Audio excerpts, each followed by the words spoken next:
3, 2, 1.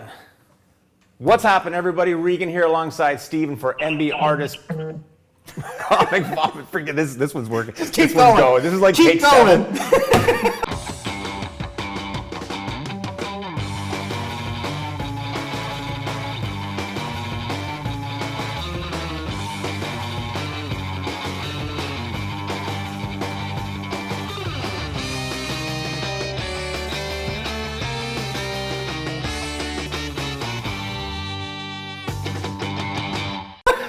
The show must go on.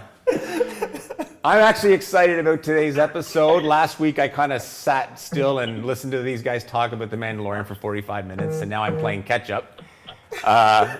Is somebody getting a beep or something? I think Eric has a call waiting. We have guests today, and we've been trying to stifle them for the last several minutes, but it's not working, so we're going to jump right at it. Just do it. Today, we are talking about retro toys. MB Artist is entering the retro toy world. We have auctions coming up when next Friday? The official launch is November 20th, and then every Friday, starting there on the auction shop toy. Oh my God, I was practicing and then I screwed it up. Yeah, well, the toy auction. It's live. Yeah. You know it's going to stay. 5 to 7. 5 to 7 p.m. Not this Friday, next Friday. Next Friday, All 5 right. to 8 p.m. But right before Irving and Vicky. We're going to be the lead-in. We're taking the friend slot before Seinfeld. Nice. Yeah. The opening band. The opening band. Semi-main event? Yeah. We're So basically, we have got two avid toy collectors and auctioneers on the line as we speak. Mr. Eric Baker, Vintage Rebel Toys, and James Morgan. What's going on, guys? Hello, how you doing? Good. How long have you guys been collecting toys for? This is Eric, and almost 28 years. Oh, wow. I'm at 35, 40 years myself. So you started collecting as children, I'm assuming? I did. My mom started me young. She started buying two toys every single time, one to play with and one to put up.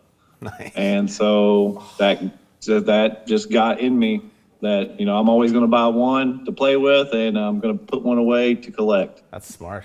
I want your mom. Well, now One of the reasons. James, now I hate my mom because she only bought me one to play with. So, Well, you're both one up on me. My mom would just take me to the store and say, "This is what's called window shopping." Yeah. Well, my mom got so crazy with it. There was actually in the 80s, like in the early 80s to the mid 80s, there was toy clubs at these toy stores like Thornberry's, Toys R Us. If you belonged to the club, they would let you come down at 8 in the morning before 2 hours before open, and they give you first dibs on the truck. And you could get anything off the truck that you wanted before they opened the store. All these inside information. I know. It's funny. Yeah, that's how crazy it got. Talking about Like, the we were down moms, there I was giving every Saturday. I was giving my mom hell on the drive to work today about my He-Man stuff. Yeah. Just because we've got some He-Man stuff in the background, which is going to be auctioned off next week. She sold. I had everything. Like I had everything back there. I must have had 27 different figures, and they sold it all for $25 in a yard sale. Oh no! So, but the good news is there is some stuff left, and we do have a future episode where my toy box is being shipped to me before they sell it in the yard sale. Yeah. So it's on its way now, and I know there's original Star Wars in it. I know there's the LGN wrestling guys, and we're gonna go through. We should get these guys on the phone to find out if any of it's worth money. Well, we'll start. Oh, yeah. We'll start auctioning. We'll start auctioning right on the podcast. Rambo, Dukes of Hazzard, my dinky cars. So it should be a good one. But so when you guys started collecting, I mean, as kids, are you going after things that just you liked, or are you going after things that were of value? well, so I always had. Oh, sorry, James. No, you go ahead, Eric. Okay. I was gonna say I've always collected something, whether it was baseball cards, whether it was comic books, whether it was rocks. I mean, I've always just been a collector. Toys started for me in 1993. I was actually collecting comic books, but I wasn't even really reading them. I just wanted to collect something. And I remembered I got a Wizard World magazine. I don't even think that's still around anymore, if you guys remember that. But Oh, yeah, it had it was an article about. Oh yeah, it had an article about how Star Wars figures were worth money now, and it was a little price guide that was probably wildly inaccurate. But what that prompted me to do is go and dig out all my old Star Wars toys, and from that point on, I was absolutely hooked on toy collecting, and I've done pretty much only that ever since. Yeah, around that time, that was the time that everybody talked you into buying a bunch of Power of the Force stuff. I got loads of it. Do you remember that when that came out? That was like mid '90s, and Yeah, 95, 96. everybody was all up in arms about that Princess Leia because she had a big rack and small head. Mm-hmm. What was Yeah. And a was lightsaber I that mean, was Star Wars, the but full length of the body, Yeah, and everybody was juiced up on roids. yeah, Yeah. yeah. They Remember, called, there was a long saber and a short saber. That was one of the crazy variants. well, that's when Luke went in the pool. Yeah. why was there Forget Star Wars stuff saber, from the long mid train, 90s? James. Oh yeah. Okay, Brown guys, vest, we black vest. need to educate the audience. Regan has a question here. So Kenner had the Star Wars line up until the mid '80s. Yeah. Okay, and that was the first line, and it ended with the Power of the Force, which is really popular right now amongst collectors. And then it went to hibernation, and during that time, Kenner lost the rights. Okay. Right? So Hasbro picked it up, and they started in the mid '90s with Power of the Force. So they basically reignited just before. This was about the time when the special editions came out, correct? Correct. And- And right about 2 or 3 years before Episode 1. Yeah. So were they? I mean, in the mid '90s, they must have been reigniting that for collectors because the kids of that era would not have known the original Star Wars very well. Well, all I know is I was in college, and I think I dropped half my college fund on. Your student loan. Yep. Now, Hasbro actually bought Kenner. So they didn't just pick up the license, they bought Kenner. Yeah, for a lot of money, though, if I recall. Isn't that correct? I don't know if that was a lot of money. I know when they had to renegotiate the rights to Star Wars, they ended up paying big time. Yeah. Because they were dumb and lost the rights, like you said, and then they had to renegotiate and lost their ass. They probably lost as much as we did on buying those Power of the Force figures. Especially after Episode 1 came out. Yeah. So a lot of my questions, guys, are coming from a place of ignorance because I am new to this. But now, if somebody wanted to start collecting now, like where do you start? Like in 2020, if something's out of the package, does it have value, or do you guys go exclusively for stuff that's packaged still? Like, I'm just curious, some of the variables when you're looking for stuff. What are you looking for? What's popular now? So it's very difficult to say. You want to look for things that are hard to find out of the gate. My general thought is when I walk into a Walmart or a Target and I'm looking for new toys, the general it's really, if you can find it, it's probably not rare and therefore not going to be worth anything. You've really got to kind of watch the Facebook message boards and even eBay to some extent and determine what is hot, what is popular, and what is difficult to find. Okay. I would not recommend buying anything new to just put away and hope that someday it's going to be worth a fortune, because there are too many people right now that are doing that. I mean, if somebody wanted to start collecting, I would encourage them to look at things from their childhood and go back and start searching for those rather than come out of the gate and start buying new stuff, unless it's something that they truly wanted and truly liked and didn't really care if it was going to go up in value, because they are saturating the market with a lot of new toys that are usually readily available. James? Yeah, I would say the same thing as Eric. The thing about the newer toys too, especially in the collecting world, I mean, I always say people collect toys and memorabilia for like 3 reasons. The number one reason is there's a connection to your childhood. You want that toy in your hand to have that feeling like they either wanted it because they had it as a kid or they want it because they never had it as a kid. Or the other reason is if they feel a tie, especially when you're talking about memorabilia, you feel a tie to that person, that actor or whatever. And then the third is investment. And I always say if you're doing it for the third reason, don't ever buy new stuff like Eric said. Yeah. But like the newer stuff, like you kind of like, and Eric already knows this, but the newer stuff, if it's hot, you got to kind of like get it and move it. because there may be just like Power of the Force. Everybody wanted that Princess Leia, and it was going for like $25, $30. You know, you should have unloaded that stuff then while it was hot, because now it's worth about $5. And it's no different. Everybody's kind of crazy right now about the G.I. Joe classifieds and some of that stuff. The price is going to go down, like it just is. And people are trying to move it while it's hot. Yeah, the general, I mean, it's kind of like a hill-shaped graph. It comes out, it's hard to find, the hype is there, everybody wants it, it starts going up in value, and then next thing you know, there are massive shipments showing up in shops, and then it starts tanking.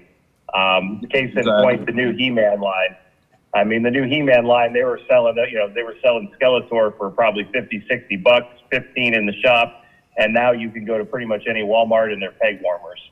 Tons if you're of them. going, Yeah. unless you love it, in our shop, we don't even do new toys. Anything, and even in my collection, I've significantly scaled down on anything new unless I really, really like what it is. Well, and just to echo off of that, if you are a new collector, collect what you love. And Yep. and it's completely, like you said, James, a nostalgic play. Because I know on one of your auctions, you had a Millennium Falcon with the Star Wars box, and we were having a whole conversation about, look how stoked is that kid in that picture. Right. There's an army of stormtroopers. I remember if I was a kid, if you had one stormtrooper, you were doing good. This kid's got 8 on the box. And I just remember I got into a pissing contest, and for me, I just remember when I was a kid, I woke up one day and that Millennium Falcon was sitting beside my bed. And that memory just made me go enter, enter, enter, enter, enter. I didn't care. Mm-hmm. I didn't care. Yeah. That's the number one reason. Yeah. So, is there a certain era that you guys kind of gravitate to for collecting? Like, is it the reason I ask this is I spoke with a guy who's a hardcore retro gamer recently, and I had an Atari 2600, and he actually told me to sell it off now because he said, basically it's moving towards, like, the collectors are moving towards Nintendos and Segas just because of their age, and that was their generation, and Atari was becoming more passé. Is that the same with toys? Like, are the collectors going to the 90s now because they're younger, or is that's exactly what's happening.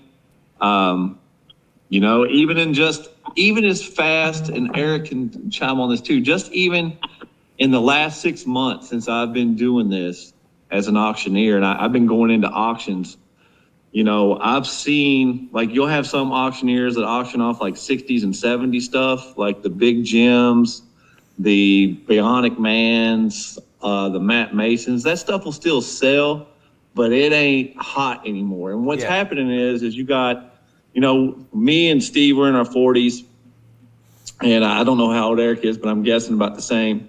But for us, it was the Star Wars, a little bit of G.I. Joe.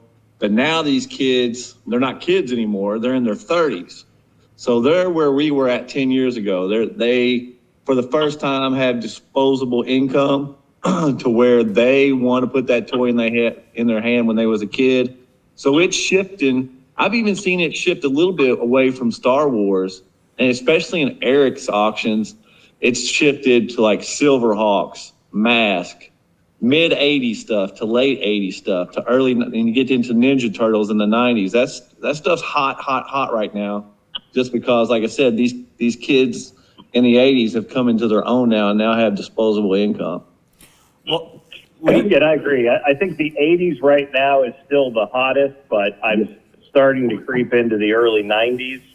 And again, it is about disposable income and guys our age that can now go back and relive their childhood because, you know, life starts to weigh on you with a job and family and obligations, and, you know, you want to kind of get a little piece of that, what made you happy as a kid. So I would say 80s is where it's at, but like James said, it's definitely creeping into the 90s in terms of what everybody wants. I mean, the 50s, 60s, 70s stuff, like you said, it'll still sell, but, you know, those people are dying out, retiring, and, you know, really downsizing. Well, here's or they already have it. Yeah, or they already have it. But here's something to throw at you. So basically, my thought process is that the stuff that's hot right now, I think that will have a longer shelf life than the 70s, 60s, and 50s toys, just because they've become brands on their own that's continuing to echo throughout time, much like Marvel characters. Would you say that's accurate as well? So if someone is in their 20s and 30s, Star Wars, there's still Star Wars shows and new content coming out. So they'll want to digest all that early stuff as well as they become hardcore collectors. Absolutely.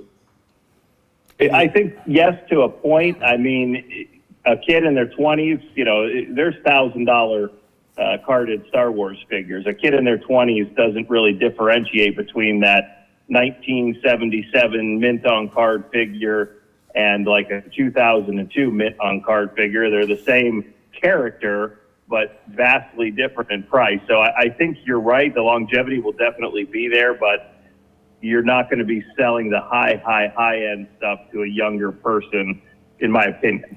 Well, yeah, not only that, too, the retro reissues kill that a little bit, too. Because, they look exactly the same.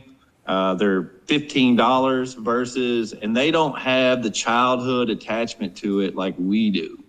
Now, the new stuff, maybe so. And to some extent also, Steve, like we started taking these figures were more durable, too. Like in the 60s and 70s, those Migos and some of that other stuff, it's hard to take care of also, where these newer figures, these newer lines, and with grading and everything else, there's going to be a lot more pristine stuff later. Because people like even Irving, if you watch an Irving auction, he's sending brand new stuff to CAS to get graded. So there is going to be a ton more of that quality stuff later that may decrease the value than stuff when we didn't know it was going to be worth something. Yeah. The market right now, I think, is at its peak. I think it's going to start. I don't provide investment advice, but I think the market right now is starting to peak, and you'll start to see it level off and maybe even dip some. Star Wars started it all off, and I think it coincides with the re-release of The Force Awakens. Everything started pulling up. Star Wars pulled up first, and then you started getting all the re-releases like James, so it started pulling up all the G.I. Joe and Transformers and He-Man. And now it's even pulling up more obscure lines, your Brave Stars, your Inhumanoids, Dino Riders, things like that. But at some point, it's going to have to level off. I don't think it's going to, crash. It's not like the next Beanie Baby, but it's definitely going to have to start leveling out, because I just don't feel that the market can be sustained at the type of prices we're seeing now.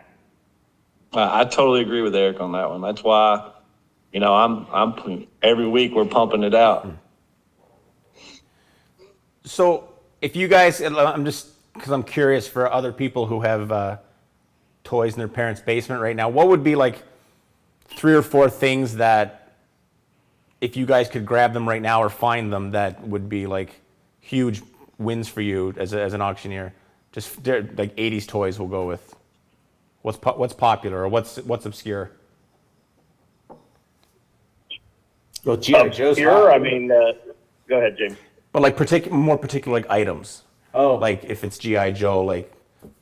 well, For G.I. Joe, if you had your Grail moment in a toy box for the lines now, I would want a Mail Away Gold Head Steel Brigade in the G.I. Joe line. Star Wars, of course, would be the rocket firing Boba Fett.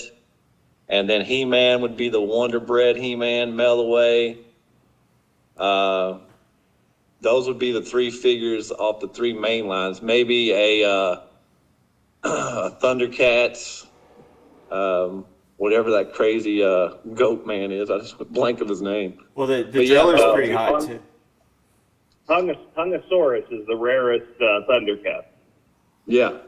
Was that 80s Thundercats? Oh yeah. I hear it, but I don't remember that at all as a kid. You don't remember Thundercats? No. They're on the loose. So, so one kind of little tidbit that some people that are maybe new to collecting might not know.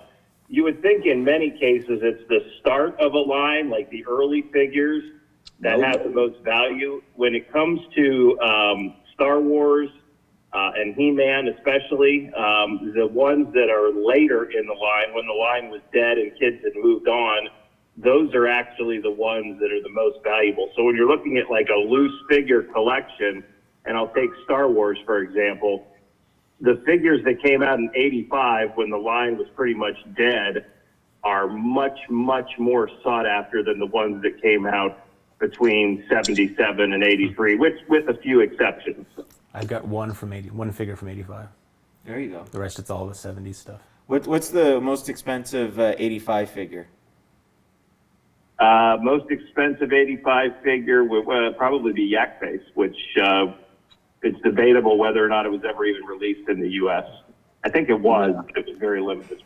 And then you can dabble in, there was some offline too, like the droids and Ewoks lines that they came out separately. Yeah, I that came actually up have briefly.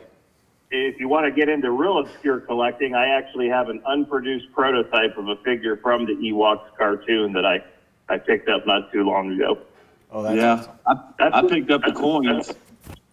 Yeah, that's when you get insane, when you start getting into unproduced stuff, so, prototypes.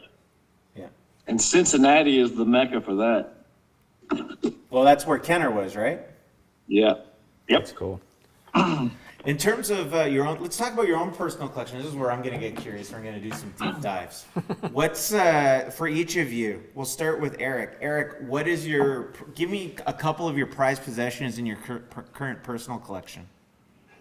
So I do have that unproduced figure from the Ewoks cartoon. I actually have a few of the unproduced coins from the droids and Ewoks.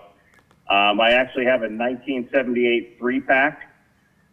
Which were very, very rare Star Wars. It has Boba Fett, Tusken Raider, and Snaggletooth in it. That is a graded piece, still mint on card. I've got a laser light Skeletor for He-Man, graded at an AFA 80 that was not released in the United States. I've got unproduced proof cards for Star Wars, so I've actually got a proof card that's graded and certified that it is Revenge of the Jedi before Lucas sprung it on him that Jedis don't take revenge. So those were cards that were supposed to have been destroyed, but many of them got out. I've got a AFA 85 glow in the dark scare glow. Nice. I'm trying to just kind of hit the tippity top. I would say I've got a graded sealed baggy blue Snaggletooth, which was a Sears only release with his mailer box or his little box with a Greedo and all the paperwork. I've got probably 100 graded vintage Star Wars figures from 77 to 85. I would say those are some of them. I'm sure I'm forgetting stuff. How about you, James? Oh man, I pretty much have a loose set and I have a full loose graded set, 80 plus on loose Star Wars. The only one I don't have loose at an 80 plus is a Vlix. I have a Vlix that's a 70. Carded, I have them all of the first line. I don't have no I'm not counting Gaslight and droids or Ewoks, all that stuff. But I have all three telescoping lightsabers, Ben, Darth, and Luke on the card. Got a vinyl Jawa on the card. G.I. Joe wise, I got a Missile Command Center that's open but has sealed figures. Like I said, when you do it for like this long, and you go on forever. But those are like my main collecting pieces that I've collected. The Star Wars stuff I've collected over 30 years. And like I said, my mom helped out a lot. I had the whole first run on card just right out of the junk.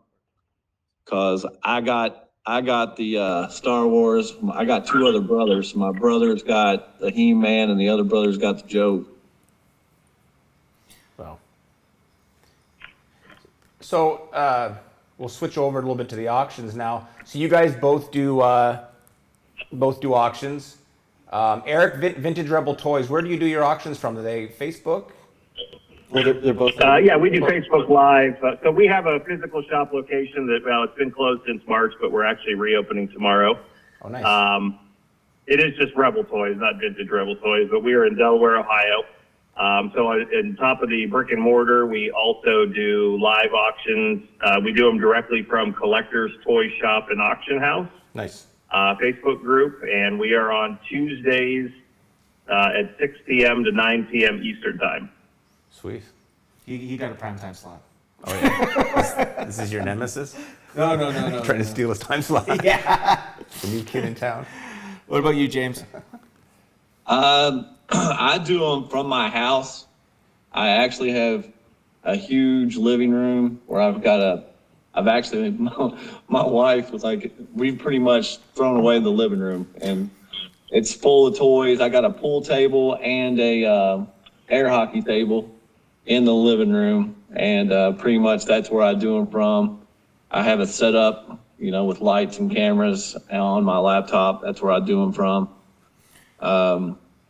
Like I said, I'm on Wednesdays during lunch, Thursday nights. So I think anything else you want to ask? No, that was awesome. Thanks so much, guys, for making the time to chat. I'll definitely be checking out those auctions.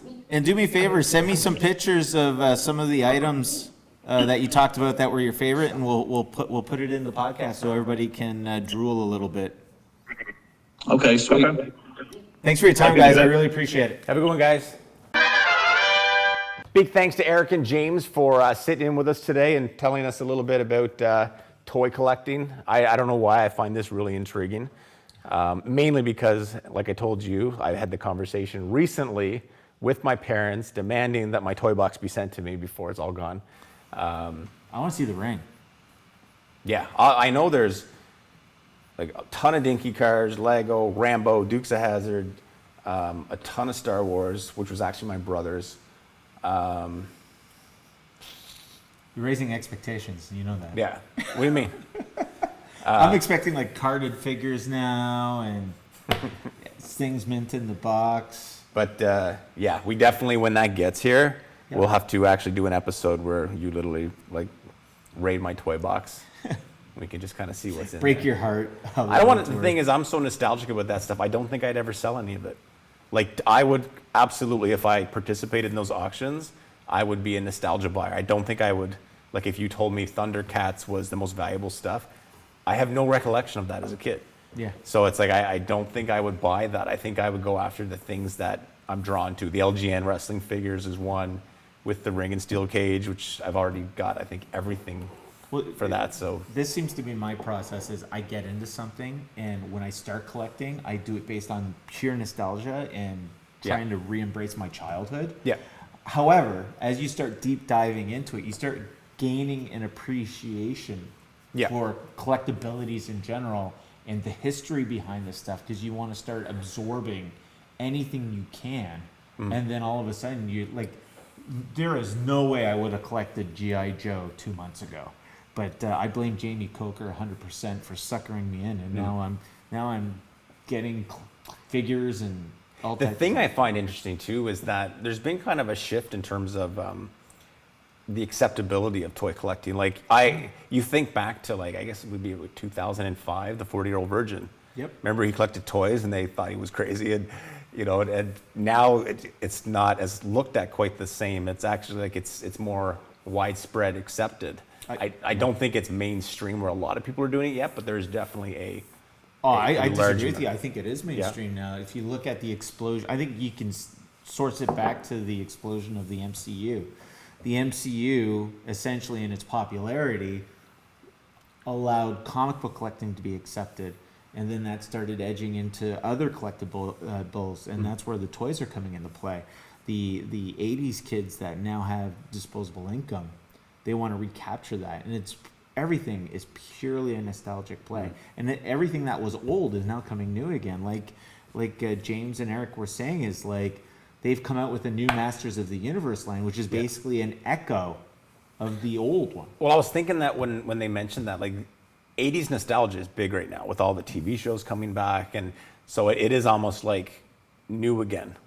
Whereas, I mean, again, like I'd be shocked to see 90s toys being more valuable than 80s toys, or becoming more popular, I guess, because I'm an 80s kid. That's my generation. Yep. But yeah, the 80s has seen a resurgence, and I guess. But the thing with the 80s is the 80s was the first time that toy lines were also allowed to be cartoons and also allowed to be movies. So there was cross-pollination happening, and it was the birth of franchises. So that's where Star Wars, Star Trek, all that type of stuff. If you look before that, there were Star Trek toys, but never to the level that Star Wars kicked off to it. Yeah. And then all these other toy lines just kind of fell in play. Yeah. So that's why I think like the 80s is just always going to be a hot spot as long as Hollywood keeps rehashing old content. Yeah. I should mention too that I realized as we were going through, we were talking about not this Friday, but next Friday. But based on when this episode drops, it's actually Friday today. This is probably Tuesday or Wednesday by the time this actually drops. So it's Friday, November 20th is Steven's auction. Yep. There's going to be a wide collection of toys. Some of it's behind us there now, a lot of He-Man stuff. He's been on a buying spree all week long. I've actually spoken to our head of finance, who's very upset with Steven and his spending habits. But for your sake, there should be some interesting stuff that'll be going up. And if you guys aren't already, this is going to be, the auction will be live on Facebook on the MB Artist Alley page. So make sure you... it's going to be on this one. Oh, yeah. Collector's Toy Shop and Auction House. Collector's Toy Shop and Auction. What I'm getting at is that if you want to see some of the stuff that's going to be available, go to the MB Artist Alley site, because we'll have updates and links to Collector's Toy Shop and Auction House. And also Steven will be posting some pictures and some video of some of the items that are going to be going up for grabs. So search MB Artist Alley on Facebook.